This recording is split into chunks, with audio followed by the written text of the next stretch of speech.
A haircut meltdown usually isn't defiance. It's an overwhelming sensory pileup. You've got an unfamiliar touch on the head, a loud buzzing clipper, and they're being held still with absolutely no escape.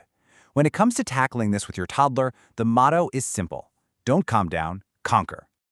Welcome to This Explainer. We are starting with Section 1, Sensory Pileups, and Understanding Meltdowns. Let's get right into it.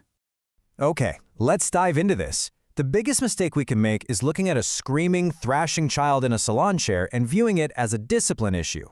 Labeling this as defiance or bad behavior completely misses the mark. Instead, we have to start treating haircut distress for what it actually is, an involuntary physiological overload. It's a genuine sensory pileup. Your child isn't giving you a hard time, their nervous system is having a hard time. Moving right along to Section 2, the 3 triggers of sensory overload. To really conquer this fear, we need to look at exactly why the salon environment is so incredibly hostile to a little one's developing nervous system. Haircut distress combines 3 really potent triggers. First, tactile defensiveness. Think about the feeling of tiny stray hair clippings falling on your neck, or the tight, restrictive feel of a plastic cape. For a child, that sensation isn't just mildly annoying, it can literally feel abrasive and totally panic-inducing. Second, auditory hypersensitivity. The sudden roar of a hairdryer or the sharp buzz of clippers right next to the ear is intense. And third, the total loss of control. The child is being restrained, held still by a stranger or maybe even by you, usually without being able to see or predict what's coming next. It's literally the perfect storm. Now, what's really interesting about this slide is the sheer intensity of that auditory trigger. A 2021 meta-analysis actually found that an estimated 41% of autistic individuals experience hyperacusis, which is a markedly decreased tolerance to sound. This just proves how piercing and utterly unbearable that clipper sound can be.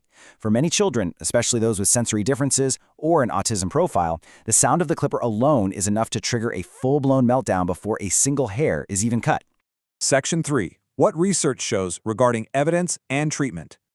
Let's start with some honest framing about the research. If you go looking for a massive, thousands of participants, randomized controlled trial specifically dedicated to haircut phobia, well, you aren't going to find one.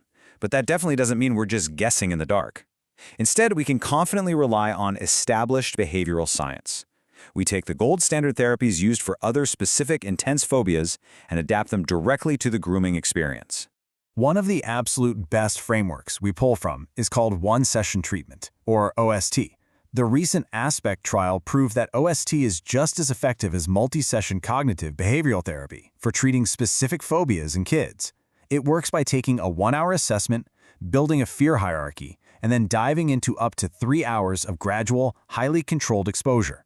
This offers the perfect clinical framework for tackling severe haircut avoidance because it's all about breaking the scary thing down into tiny, manageable pieces.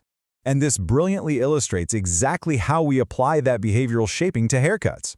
A really fascinating 2021 case study of a 6-year-old boy with autism basically gives us the blueprint. The researchers used a 2-phase intervention. Step 1 was simply teaching the child to tolerate the hair clipper resting on his head while it was completely turned off. Step 2, teaching him to tolerate the sound of the clipper. And finally, Step 3, generalizing those newly mastered skills to a real-life hair salon. They broke the haircut down into graded, mastered steps to steadily reduce distress. But here is a quick reality check. It took 54 brief trials, spread out over 5 separate sessions, just for the child in that study to master having the turned-off clipper touch his head. 54 trials. That number is such a powerful reminder that patience is the vital ingredient here. We just cannot rush a child's nervous system. Section 4, the step-by-step plan for graduated exposure. Let's move to and see how this builds into a highly actionable, practical toolkit you can use right away. Days before the haircut, just let them watch videos of salon tools or look at them safely at home. The day before, let them hold and touch a turned-off clipper. Let them feel the weight of it. At the start of the appointment, have the stylist turn the clippers on from all the way across the room so your little one can hear the buzz from a safe distance. Then, only once they are in the chair and comfortable, do the clippers come closer. You are slowly desensitizing them before the actual haircut even begins.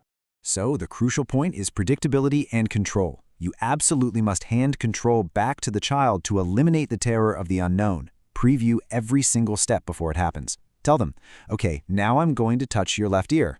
Let them hold a hand mirror so they can see exactly what the stylist is doing. Establish a safe stop signal, maybe just raising their hand so they know they have the power to take a break whenever they need it.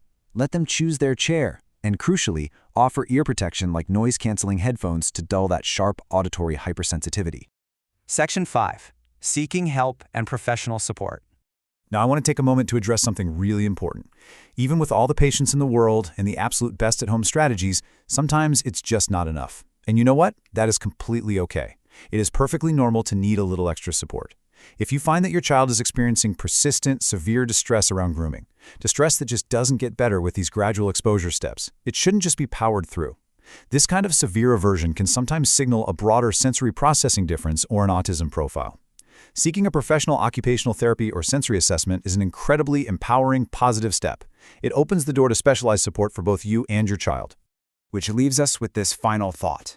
If we can break down the overwhelming sensory experience of a haircut into manageable, predictable moments, what else can we conquer? How can we apply this science of predictability to help our kids master other scary routines, one brave step at a time? Well, tools like the Fear Me Not app can actually help kids master these scary routines exactly like that, one brave, predictable step at a time.